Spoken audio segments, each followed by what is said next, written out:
नमस्कार दोस्तों, आज हम रिटको लॉजिस्टिक्स लिमिटेड का स्टॉक एनालाइज करेंगे। रिटको लॉजिस्टिक्स ये एक स्मॉल कैप कंपनी है। इसका मार्केट कैप करीबन 1100 करोड़ का है।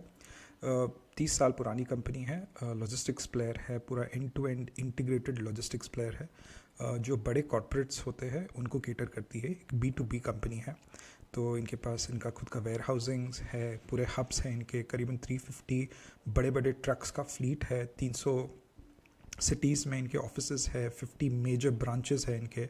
तो एक pan India well established logistics company है जिसका मार्केट कैप करीबन 1100 करोड़ है। राइट। इस कंपनी को मैंने इसलिए शॉर्टलिस्ट किया क्योंकि इसका जो पिछले एक साल का जो सेल्स ग्रोथ है वो 24% है। नॉर्मली 25% का फिल्टर होता है मेरा। पिछले 3 साल का अगर आप सेल्स ग्रोथ देखोगे तो 25% है। तो ऑब्जेक्टिव इस कंपनी को समझने और पढ़ने का ये है कि क्या अगले 2 से 3 सालों में ये जो 25% का जो सेल्स ग्रोथ है ये हम एक्सपेक्ट कर सकते हैं या नहीं कर सकते। कुछ प्रेडिक्टेबिलिटी है इसकी या नहीं है। राइट। तो जब मैनेजमेंट कमेंट्री और इनका PPT देखा तो कॉन कॉल्स जब पढ़े तो समझ में आया कि ये मैनेजमेंट जो है इस कंपनी का वो एक्सपेक्ट कर रहा है कि अगले 2 से 3 सालों में 25% से ज़्यादा ये लोग सेल्स ग्रोथ देंगे। और उनके 3 मुख्य कारण हैं। राइट। सबसे पहला तो जो इनका जो लेगेसी बिजनेस है, जैसे मैंने कहा कि ये बड़े कॉर्पोरेट्स को केटर करती है। तो कंपनी जब एग्जिस्टेंस में आई तो इनका जो फर्स्ट कोहोर्ट ऑफ कस्टमर्स थे वो पेट्रोकेमिकल कंपनीज थे। आपके रिलायंस, ONGC वगैरह जो भी पेट्रोकेमिकल कंपनीज है। राइट। और ये जो बिज़नेस था ये एक फुल ट्रक लोड बिज़नेस था। तो सामान इतना है कि पूरा ट्रक भर जाता है। राइट। तो PTL जैसे पार्ट ट्रक लोड होता है, फुल ट्रक लोड होता है। मैं PTL पे आऊँगा थोड़ी देर में। बट फुल ट्रक लोड है जैसे आपके 300 साढ़े 300 ट्रक्स है, उनको फुल एक तरह से उनकी पूरी कैपेसिटी 100% ऑक्यूपाई करके बहुत सारे कंपनीज यूज़ करके एक जगह से दूसरे जगह पे अपना सामान भेजते हैं। राइट। तो first cohort of customer was petrochemical. Over a period of time ये लोग इंफ्रास्ट्रक्चर कंपनीज में घुसे, जैसे टाटा स्टील, अल्ट्राटेक, जो भी बहुत सीमेंट कंपनीज है, स्टील कंपनीज है, उसमें ये लोग के क्लाइंट्स है। FMCG में गोदरेज इनका बहुत बड़ा क्लाइंट है। रिटेल में इनके क्लाइंट है। FMCG में HUL इनका बहुत बड़ा क्लाइंट है। और ये जो नए सेक्टर्स आ रहे हैं जैसे सोलर, आपका ट्रांसफार्मर, केबल्स, उनमें ये लोग अपनी पकड़ जमाने की कोशिश कर रहे हैं। राइट। तो इनका जो लेगेसी बिजनेस है, जो ट्रेडिशनल बिजनेस है, जो फुल ट्रक लोड का बिजनेस है, इस पे ये इनका मेजर काइंड ऑफ एंकर है। इससे एक तरह से ये लोग अपना सेल्स ग्रोथ एक्सपेक्ट कर रहे हैं। और these people are very proud about the fact that इनका जो रिटेंशन रेशियो है वो 92% है। मतलब कोई कस्टमर चर्न होता नहीं है इतना आसानी से। राइट। और जिस तरह से इन्होंने अन्य सेक्टर्स में अपनी पकड़ मजबूत की है, इससे 2 चीज़ें हुई है। एक तो जो B2B कंपनीज़ का जो कंसंट्रेशन रिस्क होता है, अगर समझो कंपनीज़ के सिर्फ टॉप 2 या 3 क्लाइंट्स उसको अगर 50-60% बिजनेस देते हैं और अगर 2 या 3 क्लाइंट में से एक क्लाइंट चर्न हो जाए तो लेने के देने पड़ जाते हैं। राइट। तो इसलिए बहुत ज़रूरी होता है B2B कंपनीज़ के लिए कि मल्टीपल क्लाइंट्स रहे, बहुत सारे क्लाइंट्स रहे, कॉन्सेंट्रेशन नहीं रहे। राइट। दूसरा चीज़ है कि बहुत सारे जो क्लाइंट कोहोर्ट्स होते हैं, जैसे फॉर एग्जांपल स्टील और सीमेंट की बात की है, पहले 2 क्वार्टर्स जो होते हैं साल के, उसमें स्टील और सीमेंट का प्रोडक्शन भी कम होता है और ट्रांसपोर्टेशन भी कम होता है क्योंकि बारिश या मानसून्स होने के कारण प्रोडक्शन इतना होता नहीं है। बट जो लास्ट 2 क्वार्टर्स होते हैं, जो दशहरा दिवाली के बाद के क्वार्टर्स होते हैं, उसमें बहुत ज़ोरों से प्रोडक्शन होता है और ट्रांसपोर्टेशन भी होता है। तो सिक्लिकलिटी होती है, सीजनैलिटी होती है। सिक्लिकलिटी नहीं, सीजनैलिटी होती है। तो इसको टेपर ऑफ करने के लिए, इसको टेम्पर करने के लिए आप बहुत सारे आपका क्लाइंट बेस आप बढ़ा रखिए, मल्टीपल सेक्टर्स में रखिए, ताकि अगर एक जगह पे सीजनैलिटी है तो दूसरे जगह पे जो भी है मैन्युफैक्चरिंग या ट्रांसपोर्टेशन वो पूरा फुल फोर्स में फायर कर रहा हो। राइट। तो इस कंपनी के करीबन 700 क्लाइंट्स है। 30 साल में इन्होंने 700 क्लाइंट्स बनाए हैं अक्रॉस ऑल सेक्टर्स। इनका रिटेंशन रेट 92% है। और ये लोग कह रहे हैं कि इनका जो मेन स्टे है, इनका अगले 2 या 3 साल में जो बहुत अच्छा बिजनेस आने वाला है वो इनका traditional full truck load business से अच्छा बिजनेस आने वाला है। एक चीज़। राइट। सेकेंड थिंग, इन लोग ने फुल ट्रक लोड से तो बिजनेस ये लोग लेके आएंगे और ये लोग लेके भी आ रहे हैं। इन लोग ने एक और TG टारगेट किया है, PTL, part truck load. So for example let's say मैं दिल्ली से पुणे ट्रांसफ़र हो रहा हूँ। राइट। और मेरा घर का कुछ सामान है, तो लॉजिस्टिक्स कंपनी जब मुझे कॉल करके पूछती है कि आपका कितना सामान है, वो मुझे पूछती है कि 1 रूम का सामान है, 2 रूम का सामान है, 3 रूम का सामान है। अगर मैं कहता हूँ 1 रूम का सामान है तो कहीं ना कहीं उनको आइडिया पड़ जाता है कि ट्रक का जो पौना हिस्सा जो है वो इतना ही सामान लेके जाएंगे, तो और 2 या 3 रूम के सामान इसमें एक तरह से फिट हो सकते हैं। तो एक तरह से पार्ट ट्रक लोड कि ट्रक आधा भरा है या फिर पौना भरा है, राइट। तो उनको और 4 क्लाइंट्स के पास जाने पड़ेंगे जो उनको कहे कि मेरे पास एक एक रूम का सामान है। वो चारों क्लाइंट्स का सामान एक तरह करेंगे वो लोग, फिर एक तरह से वहाँ से वो ट्रक वो लोग भेज देंगे, राइट। तो क्या होता है, ट्रकिंग बिजनेस में बहुत सारा एक्सेस कैपेसिटी होता है। बहुत ट्रक्स 20%, 50%, 70% कैपेसिटी से चलते हैं, राइट। तो एक तरह से ये लोग एक एग्रीगेटर एप्लीकेशन, एक प्लेटफॉर्म के साथ आए हैं जिससे वेंडर्स या फिर ट्रक ड्राइवर्स एक दूसरे से बात कर सकते हैं, एक दूसरे से कांटेक्ट कर सकते हैं, कनेक्ट कर सकते हैं, और एक दूसरे का जो भी कैपेसिटी है वो एक तरह से स्ट्रीमलाइन कर सकते हैं, राइट। एक तरह से आप समझिए उबर पूल एक वक्त में जो चलता था कि उबर जो एक कार होती है उसमें सिर्फ एक ही कस्टमर बैठा है, बट पीछे 3 जगह है, एक्सेस कैपेसिटी है। तो एक उबर पूल मॉडल आ गया जिसमें पिछले और 3 पैसेंजर्स बिठा के वो कार को हम फुल करके थोड़ा कॉस्ट को रैशनलाइज कर देते। तो उसी तरह ये लोग अपने ये ट्रक्स ऑन ऐप, ये ऐप का नाम है ट्रक्स ऑन ऐप पे ये लोग ये सब चीज़ें कर रहे हैं। और ये अन्य वैल्यू एडेड सर्विसेज भी देगी, क्रेडिट देगी वेंडर्स को, ट्रक ड्राइवर्स को, इंश्योरेंस, फास्ट टैग वगैरह, ये अन्य सर्विसेज है। तो ये लोग चाह रहे हैं कि अगले 2 सालों में इस एप्लीकेशन से, इस प्लेटफॉर्म से जो बिजनेस आए वो इनका करीबन 20 to 30% बिजनेस हो। तो काफ़ी ज़्यादा एम्बिशंस जुड़े हैं इससे। तो इन्होंने जो जुलाई में एक प्रेफरेंशियल फंड रेस किया है, करीबन 100 करोड़ रेस किए, उसमें से 20 करोड़ इन्होंने इस बिज़नेस को एलोकेट किए, इस एप्लीकेशन और इसके ऑपरेशंस को बनाने के लिए। तो इससे कई सारी इनकी अपेक्षाएं हैं, राइट। तीसरा एक जो कारण जो मैनेजमेंट कहता है कि एक मैक्रो टेलविंड है लॉजिस्टिक्स में, जिसको मल्टी मॉडल लॉजिस्टिक्स कहते हैं। तो लेट्स से मुझे दिल्ली से रत्नागिरी जाना हो, राइट। तो मैं क्या करूँगा, दिल्ली से जो, या फिर लॉजिस्टिक्स कंपनी क्या करेगी, दिल्ली से मुंबई का जो ट्रैवल है वो ट्रक में करेगी, और मुंबई से रत्नागिरी का जो ट्रैवल है मेरे गुड्स का वो रेलवे से करेगी, कोंकण रेल से करेगी, राइट। यहाँ पे मल्टी मॉडल लॉजिस्टिक्स में आप multiple modes of transportation use करते हैं, जैसे एयर, रेलवे, रोड, हाईवेज जो भी है, राइट। रेलवेज़ का सबसे बड़ा कॉस्ट एडवांटेज होता है, रेलवेज़ बहुत कम्पिटिटिव है कॉस्ट फैक्टर पे। तो जब रेलवेज़ को सही तरीके से इंटीग्रेट किया जाएगा मल्टी मॉडल लॉजिस्टिक्स में, तो बहुत सारे लॉजिस्टिक्स कंपनी के ऑपरेटिंग प्रॉफिट मार्जिन्स जो है ना बहुत एक्सपैंड होंगे, राइट। तो गवर्नमेंट भी ये चाहता है, और ये रिटको लॉजिस्टिक्स जैसे कंपनीज भी चाहते हैं कि रेलवेज़ को किस तरह अपने पूरे वैल्यू चेन में इंटीग्रेट किया जाए। तो अगले 5 से 7 सालों में, ये थोड़ी लंबे सालों की कहानी है, 5 से 7 सालों में रेलवेज़ को अच्छी तरह से इंटीग्रेट करके मल्टी मॉडल लॉजिस्टिक्स को बहुत स्ट्रॉन्ग बनाया जाएगा, राइट। तो कंपाउंडेड सेल्स ग्रोथ 25% है, प्रिडिक्टेबिलिटी भी दिख रही है अगले 2 से 3 साल में 25% लाने की या उससे ज़्यादा लाने की मुझे नहीं लगता कोई इशू होना चाहिए। कंपाउंडेड प्रॉफिट ग्रोथ भी काफ़ी सॉलिड नंबर्स दिख रहे हैं, पिछले 4 क्वार्टर में 35% है जो कि काफ़ी अच्छा है, पिछले 3 साल में करीबन 78% है जो कि और भी अच्छा है, राइट। बट अगर आप इसको अब थोड़ा अच्छे से समझने की कोशिश करें तो कुछ चीज़ें यहाँ पे निकल के आ रही है, राइट। जैसे आप ऑपरेटिंग प्रॉफिट मार्जिन देखिए, ऑपरेटिंग प्रॉफिट मार्जिन 3 से शुरू होता है, 7, 8, 11 तक रहता है और 8 तक आता है, राइट। क्या ऑपरेटिंग प्रॉफिट मार्जिन में सिक्लिकलिटी है? नहीं, ऑपरेटिंग प्रॉफिट मार्जिन में सिक्लिकलिटी नहीं है, एक्सेप्ट एक साल कुछ 11% गया, नहीं तो 7-8% पे ये कांस्टेंट है, राइट। अब ऑपरेटिंग प्रॉफिट मार्जिन में सिक्लिकलिटी कैसे आएगी एक लॉजिस्टिक्स बिजनेस में, राइट।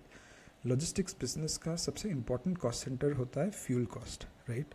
तो अगर आज फ्यूल $70 पर बैरल है, बीच में जब रशिया यूक्रेन वॉर हुआ था तो $120 पर बैरल था, राइट, 2022 में, राइट।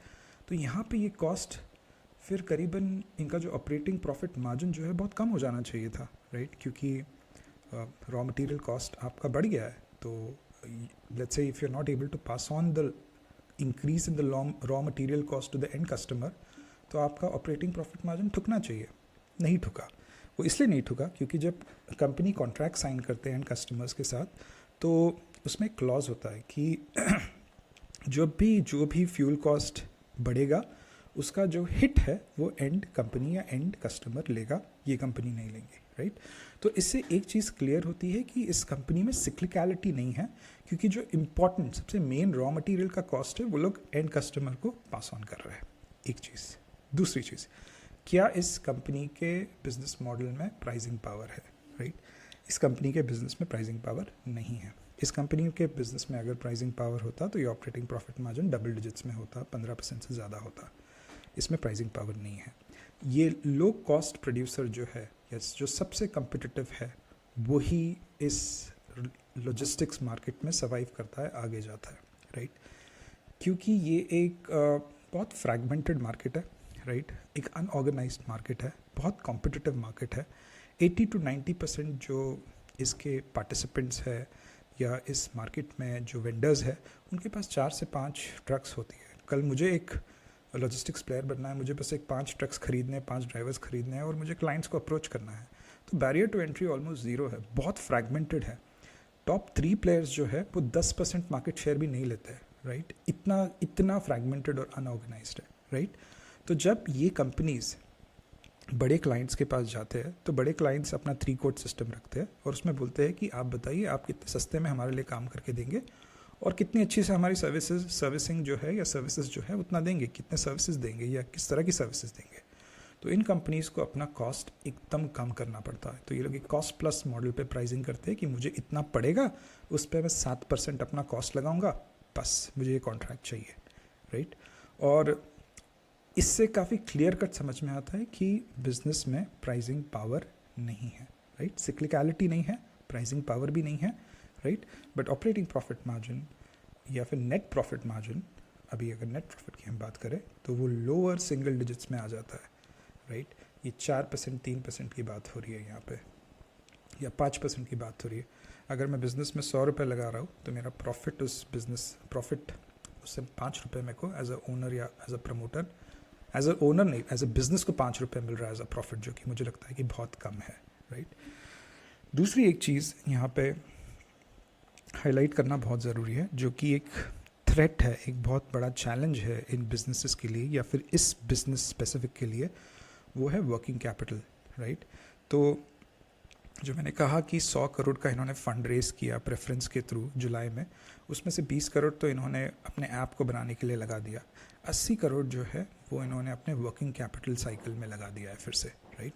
अगर आप देखोगे यहाँ पे क्या होता है, ये जो लॉजिस्टिक कंपनी है ये काफ़ी छोटी लॉजिस्टिक कंपनी है in front of a Reliance, a Tata Motors, a Tata steel, वो जिनका मार्केट कैप 4.5 लाख करोड़ है, 5 लाख करोड़ है, इसका मार्केट कैप सिर्फ 1000 करोड़ है, राइट। तो जब ये कंपनी ये बड़े कंपनीज़ के साथ काम करते हैं तो बड़े कंपनीज़ के पेमेंट टर्म्स जो होते हैं 120 to 150 डेज़ के होते हैं। तो ये लोग बोलते हैं, बड़े कंपनीज़ बोलते हैं रिटको को कि आप तुम्हारा पूरा काम कर दो, हमारा काम होने के 4 महीने के बाद आके पैसा लेके चले जाना, राइट। बट रिटको को काम शुरू करने से पहले अपना गाड़ियों का फ्यूल वगैरह का कॉस्ट देखना पड़ता है जो 85% है, उसके तो पैसे उसको आज देने हैं, राइट। तो एक तरह से रिटको के जेब से पैसे आज जाते हैं और उसके जेब में पैसे 4-4.5 महीने के बाद आते हैं, राइट। तो इसका वर्किंग कैपिटल का प्रॉब्लम हर वक्त रहता है। तो ये 100 करोड़ जो रेज किए थे उसमें से 20 करोड़ तो वो एप्लीकेशन में लगा दिए, 80 करोड़ इन्होंने अपने वर्किंग कैपिटल का जो लोन लिया था उसको क्लियर करने में लगा दिया, राइट। और अगर आप इनका बैलेंस शीट भी देखेंगे या फिर इनके रिसीवेबल्स भी देखेंगे तो आपका जो वर्किंग कैपिटल का जो प्रकोप है वो बहुत क्लियर कट यहाँ पे दिख के आता है, राइट। तो अगर आप देखिए यहाँ पे इनका शॉर्ट टर्म डेट है, short term debt is working capital debt which you require for less than 12 months, 209 crore, 190 crore, ये सिर्फ बढ़ता जा रहा है, राइट। रिसीवेबल डेज 60 दिन थे, 116 दिन, मतलब जो बड़े प्लेयर्स हैं उनको पैसे देते ही नहीं टाइम पे, राइट। आपका fuel cost, man power cost कौन इनकर करेगा, इसलिए कंपनी को एक तरह से लोन लेना पड़ रहा है, अपना इक्विटी डाइल्यूट करना पड़ रहा है। कंपनी ने यहाँ पे एक और डेट लिया है जो लॉन्ग टर्म डेट है, करीबन 50 करोड़ का। तो जब बड़े कंपनीज उनके पास आते हैं और उनके साथ कॉन्ट्रैक्टिंग करते हैं तो बड़े कंपनीज बोलते हैं कि हम ऐसे कंपनी के साथ काम करना चाहते हैं जिनकी खुद की फ्लीट हो। आपकी कितनी फ्लीट है, राइट। तो इन कंपनी को फिर फ्लीट खरीदनी पड़ती है, ट्रक्स खरीदने पड़ते हैं। तो ये 50 करोड़ जो यहाँ पे इन लोगों ने मेंशन किया है, कुछ 1 साल पहले इन्होंने ट्रक्स खरीदे, राइट। क्योंकि एक बड़ी कंपनी ने कहीं ना कहीं अपने कॉन्ट्रैक्ट में एक क्लॉज डाला था कि हम इतना फ्लीट होने वाले कंपनी के साथ ही काम करेंगे, राइट। तो अगर आप देखोगे तो इस कंपनी का वर्किंग कैपिटल साइकिल इसका बहुत बड़ा चैलेंज है, जो इसके बिजनेस मॉडल को बहुत बहुत कमज़ोर करता है। ये कंपनी हर वक्त एक्सटर्नल सोर्स ऑफ कैपिटल के ऊपर डिपेंडेंट रहती है। इसका खुद का प्रॉफिटेबिलिटी भी इतना कम है और हर वक्त इसको कर्ज के ऊपर या इक्विटी डाइल्यूशन के ऊपर ही जीना पड़ता है, राइट। एक और बहुत क्रिटिकल चीज़ दिखी जो एक रेड फ्लैग है इसमें, राइट। आप अगर देखोगे कंपनी का जो नेट प्रॉफिट है वो 166 करोड़ है पिछले 10 साल का, राइट। और कैश फ्लो जो आया है वो सिर्फ 8 करोड़ है। तो अगर 166 करोड़ का आप प्रॉफिट दिखा रहे हो आपके एनुअल रिपोर्ट्स में, आपके फाइनेंशियल डॉक्यूमेंट्स में, और आपका कैश फ्लो सिर्फ 8 करोड़ है, मतलब कैश कुछ आया ही नहीं घर में, राइट। आपका सेल्स ग्रोथ इतना अच्छा है, प्रॉफिट ग्रोथ इतना अच्छा है, आपके रिटर्न रेशियोज भी काफ़ी अच्छे हैं, बट आप प्रॉफिट को कैश में कन्वर्ट ही नहीं कर पा रहे हो। मतलब एक तरह से मैं कहूँगा कि मेरी सैलरी 5 लाख है, बट मैं घर पे सैलरी 1 रुपया भी नहीं लेके आ रहा हूँ। कंपनी बोल रही है 6 महीने के बाद देगी, 6 महीने के बाद फिर बोल रही है 6 महीने के बाद देगी, राइट। तो मतलब मेरे घर में कैश आ ही नहीं रहा है, और बगैर कैश के मैं कब तक रह पाऊँगा, कब तक अपने आप को सस्टेन कर पाऊँगा, कितना वक्त दोस्तों से, रिश्तेदारों से पैसे मांगते रहूँगा, राइट। उसी तरह ये company external source of capital पे ही जिंदा है, राइट। इसके घर में कैश आ ही नहीं रहा है, राइट। भले इसका जो रिटर्न ऑफ इक्विटी है, जो काफ़ी अच्छा रिटर्न ऑफ इक्विटी है, अगर आप पिछले साल का रिटर्न ऑफ इक्विटी देखोगे तो 21% है। 21% का मतलब है अगर किसी शेयर होल्डर ने या इक्विटी होल्डर ने अगर 100 रुपये इस कंपनी में लगाए हैं तो उसको 21 रुपये का या 21% का साल दर साल प्रॉफिट हुआ है, एटलीस्ट पिछले साल का, राइट। अगर 5 साल का देखें तो कुछ 14 रुपया है, राइट। बट यहाँ पे तो कैश आ ही नहीं रहा है, राइट। ऑन पेपर ये काफ़ी अच्छा दिख रहा है, बट बिजनेस में कैश नहीं आ रहा है। No wonder this is a free cash flow negative company.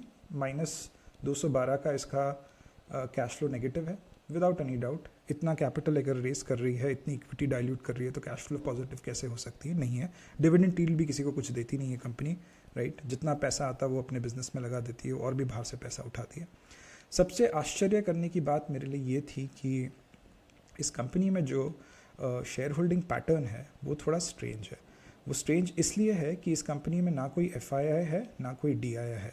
इस कंपनी में रिटेल शेयर होल्डर्स काफ़ी भरे पड़े हैं, करीबन 7,000 रिटेल शेयर होल्डर्स है, राइट। तो रिटेल शेयर होल्डर्स ने मे भी देखा होगा कि सेल्स ग्रोथ इतना ज़बरदस्त है, प्रॉफिट ग्रोथ इतना ज़बरदस्त है, रिटर्न रेशियोज़ भी काफ़ी अच्छे हैं, 25% का ROE ROCE है, लगा देते हैं पैसे इसमें। बट ये कितना सस्टेनेबल है ये मुझे नहीं पता, राइट। इसका सेल्स ग्रोथ शायद आ जाएगा अगले 1 साल 2 साल के लिए, बट इसके पास वो बैलेंस शीट ही नहीं है कि वो आगे लेके जा सके अपना सेल्स ग्रोथ। एक्सेप्ट अगर मान के चले कि वो मल्टी मोडल लॉजिस्टिक्स बहुत हिट हो जाता है, या फिर वो एप्लीकेशन जो बना रहे हैं वो बहुत हिट हो जाता है, और उसी से 50-60% इनका जो भी है ना रेवेन्यूज़ आना शुरू हो जाते, तो इनको नहीं लगेगा फिर इतना ज़्यादा डेट या फिर इक्विटी डाइल्यूट करने के लिए पैसा। एक्सटर्नल सोर्स ऑफ फंडिंग नहीं लगेंगे कंपनी को, वर्किंग कैपिटल भी नहीं लगेगा, क्योंकि फिर वो फुल ट्रक लोड सिस्टम से पार्ट ट्रक लोड सिस्टम पे आ जाओगे आप, राइट। तो बड़े बड़े कंपनीज के साथ काम करने की ज़रूरत नहीं पड़ेगी, बट क्या वो होगा मुझे नहीं पता, राइट। तो वही बात है इस कंपनी की, राइट। इसका अगर आप स्टॉक प्राइस भी देखोगे, राइट, पिछले 3 साल में काफ़ी अच्छी तरह से स्टॉक प्राइस बहुत सस्टेन्ड तरीके से रिटेल पार्टिसिपेशन हुआ है और स्टॉक प्राइस ऊपर गया है, राइट। इसमें FII DIS ने पैसा नहीं डाला है, राइट। और ये दिखता भी काफ़ी सही है। अगर आप इसका EPS ग्रोथ भी देखोगे काफ़ी अच्छी तरीके से, बहुत स्मूथ तरीके से, एकदम सारा जो चार्ट में आपका जो भी सब ऊपर जा रहा है, अच्छा, राइट। अगर आप इसका सेल्स ग्रोथ भी देखोगे, राइट, ये भी काफ़ी अच्छे तरीके से दिख रहा है कि ये कंपनी एक अप ट्रेंड में ही है, राइट। बट जब आप इसकी बैलेंस शीट देखोगे तो कहानी पूरी अलग है। इस कंपनी के पास बार्गेनिंग पावर है ही नहीं अपने बड़े क्लाइंट से पैसा निकालने की, और कैश तो है ही नहीं, राइट। तो ये एक ब्रीफ एनालिसिस था रिटको लॉजिस्टिक्स का। I hope you found it of some value. Please if you found any value in this analysis, please share it with others. Please like it as well, or please subscribe to this channel for more such videos. This is not a recommendation. Please do your own research before you invest in any stock or approach your investment advisor. Thank you very much. Thank you for your time. Take care.